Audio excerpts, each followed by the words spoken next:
잉글랜드 은행은 기준금리를 5%로 동결했습니다.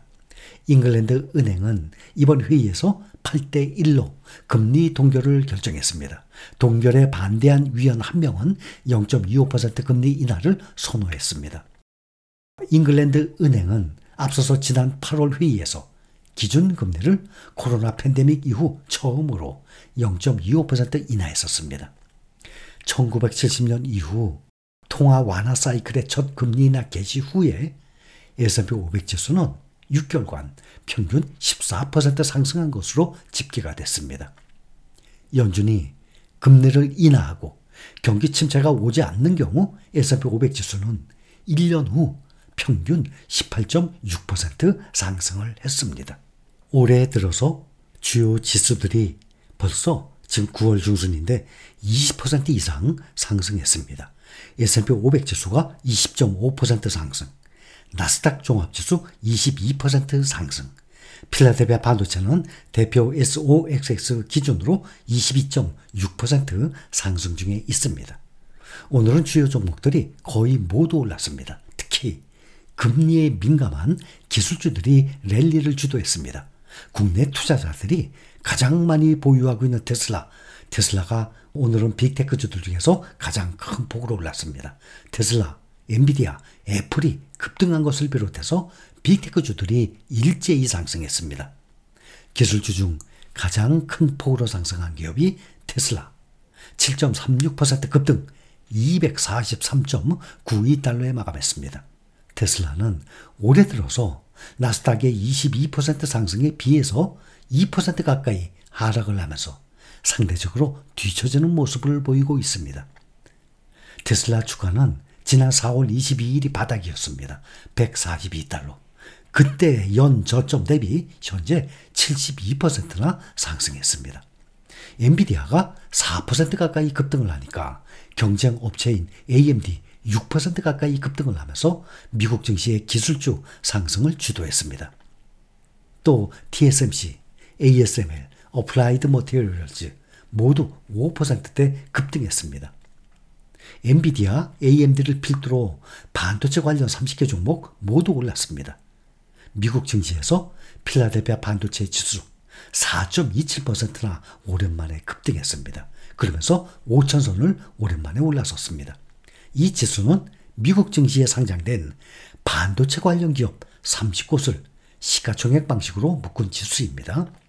이에 따라서 우리나라 증시에서 시가총액 1위, 2위 반도체 대장주주 세계적인 삼성전자, SK하이닉스가 반등 사이클에 복귀할지 주목이 됩니다.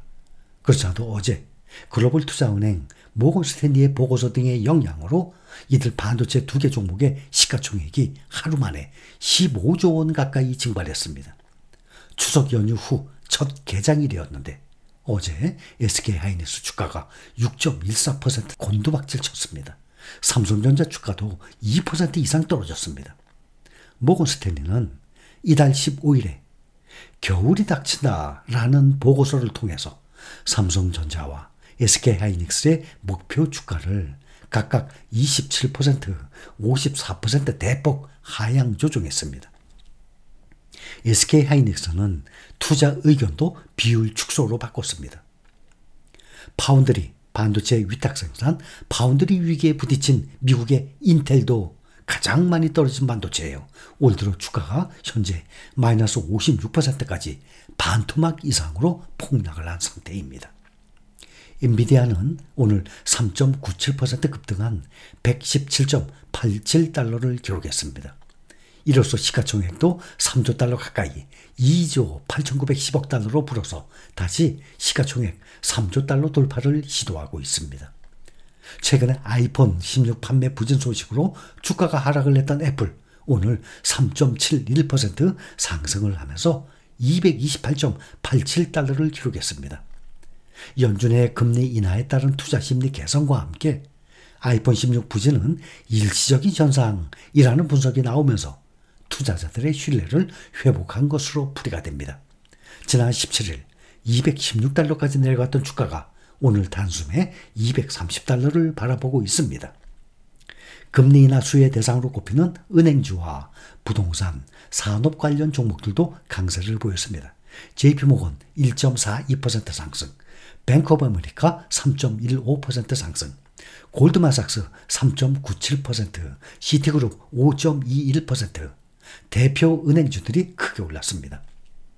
미국의 제조업의 상징이자 세계 최대 중장비 제조사 캐터필러도 5.12% 급등했습니다. 금리 인하 후 주택 거래가 늘고 투자가 늘어날 것이란 기대를 반영한 것입니다.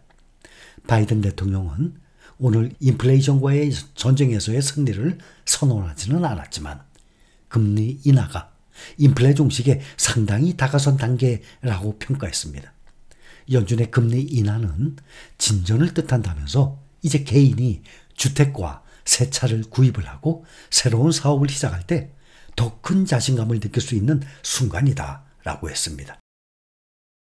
앞서 연준은 인플레와의 전쟁을 위해서 2022년 3월부터 작년 7월까지 기준금리를 22년 만에 가장 높은 수준 5.5%까지 높여서 유지해 왔습니다. 근데 중요한 것은 그 과정에서도 주가가 계속 우상향한 것 알고들 계실 것입니다. 어제 한 번에 0.5%를 내리는 B컷을 단행해서 오랜 긴축을 종료를 한 것으로 보입니다. 이게 주식 투자라는 것이 어떻게 생각하면 참 간단한 일인데도 매수 후에 아무것도 안 하는 것입니다. 그냥 깔고 앉아 있는 것입니다. 시간에 투자하는 것입니다. 이게 간단한 일인데 사실 사람의 심리상 결코 간단하지가 않은 것입니다.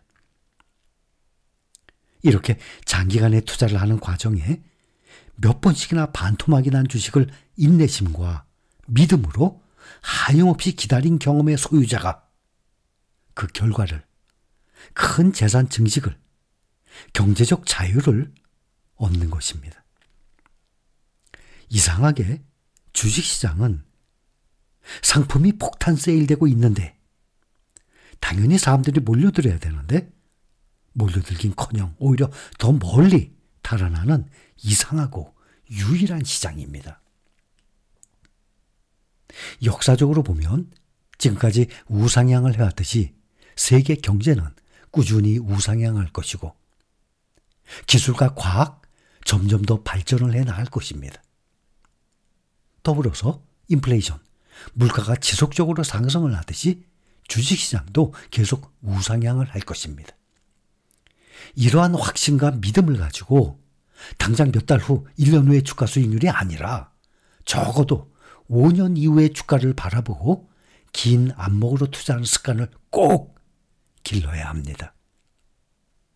생각만 하기는 쉽습니다. 그런데 그 생각을 행동으로 연결하기는 어렵습니다. 그래서 가장 어려운 일은 생각한 대로 행동을 하는 것입니다.